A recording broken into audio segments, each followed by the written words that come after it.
Hello, everyone. As joyous as it is to see everyone here, I know we come here with a heavy heart, but also with gratitude.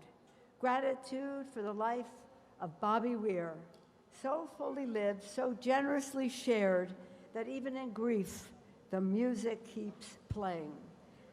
Bobby Weir was not just a musician, a magician too. He was a force of nature. He was a force of nature, restless, searching, curious, and kind. He helped create a sound that became a language, a culture, and became a sense of community. You all know that. A sound that invited people not merely to listen, but to belong. And so we were welcomed by the mayor to San Francisco, which just loves Bobby Weir. Don't we love Bobby Weir? Many are here from all over the state, and I bring national message to all of you. Bobby understood something.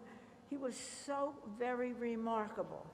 He understood something essential about America, that our strength and our improvisation, our diversity and our willingness to learn from one another, even when the tune changed. It was for more than a half a century. Bobby stood on stages large and small, offering not just perfection, but presence. You all know that. He showed us that music, like democracy, is not fixed. It is something we make together, night after night, note after note, voice after voice. He trusted the audience. You know that. He trusted the moment, and he trusted that if people came together with open hearts, something beautiful would emerge. And here we are. For those of you who love the dead, and here we are. Wasn't it wonderful to see all the honors and respect that they received in the last year and a half or so? But of course, in Las Vegas, that was such a remarkable show. But at the Sphere. But wasn't it great that he got the last Kennedy Center honors?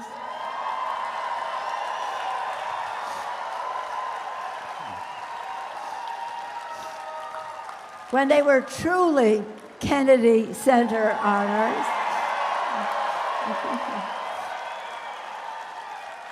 We saw him there in his cape, and then he was so excited to be singing with John Mayer at Music Hairs, and that was a big honor for him just a few weeks after the Kennedy Center honors.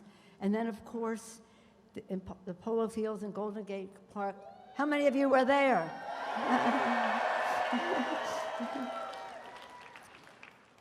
That was the last time we were able to speak to him personally during one of the breaks. I was always trying to tell him to wear socks. It's cold out, but he never accepted that. But when you saw all see all of you here and all the reception he received every place, it's something a far cry from becoming what they called the other one. The other one, in deference to Jerry Garcia. He was the other one. He accepted that title. In fact, he wrote about it. He named his foundation about it and all the rest. And so again, the Grateful Dead has lived on and on and on. And I know one of our dear friends whom we love, Mickey Hart, is here today. Mickey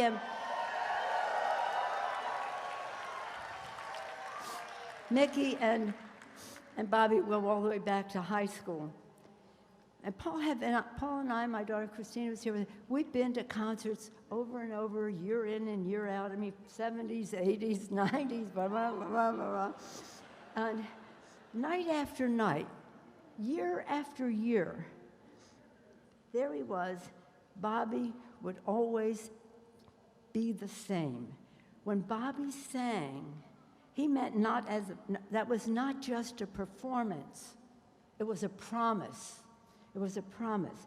People always ask me, what is your favorite Grateful Dead song? What is your favorite song? Do you get that asked question at any time? Shout out your favorite song.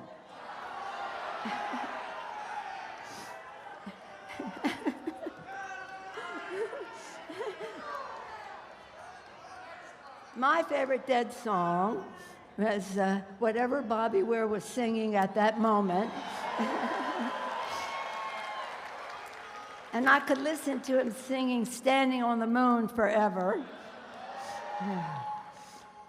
So he got this royal welcome in San Francisco when he came home. Well, home was California for him, but San Francisco, where so much of the Dead started.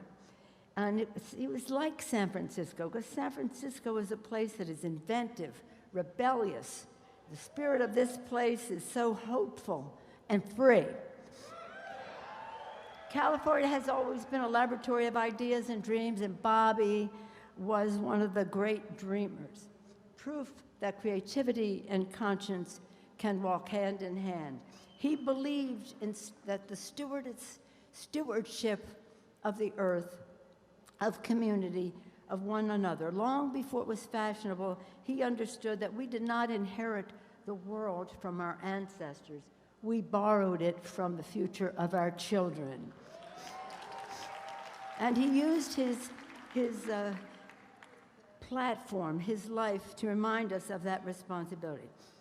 But before all the legend, all the history, and all the music that will live forever, as he has said and said, what I remember most about Bob was his humanity, his warmth, his humor, his generosity of spirit. He had a way of making people feel seen, whether you're in the first row or whether you're backstage or whether you're all the way in the back dancing at the concerts under the stars. Bob never pretended to have all the answers. Instead, he invited us to question. He invited us to wander and to wonder and to keep on listening. And perhaps that is his greatest gift to us, the reminder that life is not about arriving at some final chord, but about staying present as the song unfolds. To Bob's family, Natasha, Monet, and Chloe, thank you for sharing him with the world, because the world is a better place because of Bobby Weir.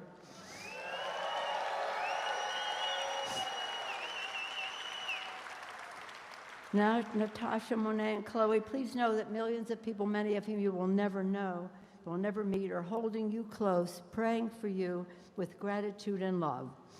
To his bandmates and collaborators, thank you for the music, for the risk, for the joy, and for the fellowship. All of you helped create something that time cannot erase. Now, that last show that we had, not the Holyfields, but in July 2023, we were at the stadium. Some of you were there, the stadium? And Bobby gave me the sign, and he said, go out there and show this sign. I said, you know what, Bobby? I'm not going to be doing that. You're going to be doing that. And he did. But he gave me the sign, and I'll show it today.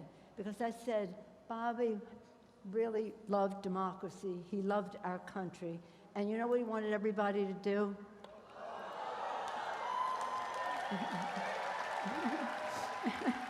To vote.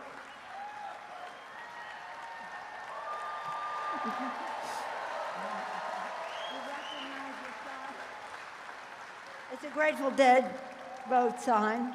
I was too shy to do it that day, but in his honor, I will take his order and show it to you today. But let me just say to Bobby, thank you. Thank you for your courage to be different, for your faith in people, for the long, strange trip that became a home to so many. As we know, listening to you, Bobby, the music will never stop, the love will not fade, and the light you brought into this world will continue to guide us. Like a familiar melody we carry with us wherever we go. May you rest in peace, dear Bob, and may we honor your life by listening to each other a little more closely, to the music, to one another, and to the moment we are blessed to share. God bless you, Bobby Weir. Thank you all for being here.